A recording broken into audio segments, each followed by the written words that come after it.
Universiti sepatutnya memartabatkan kebebasan akademik, bukan mencengkam.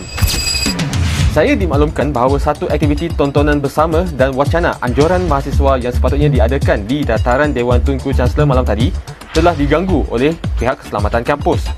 Penganjur telah diminta meninggalkan kawasan tersebut oleh beberapa anggota polis bantuan universiti dengan alasan bahawa arahan itu datang dari Pejabat Timbalan Naib Chancellor.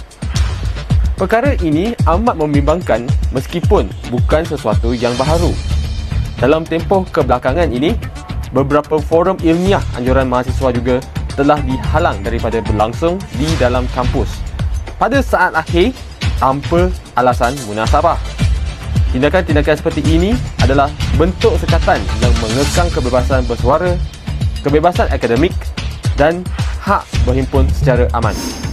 Persoalannya, bukankah universiti sepatutnya menjadi medan untuk menggalakkan pemikiran kritis dan perbincangan intelektual dalam kalangan mahasiswa?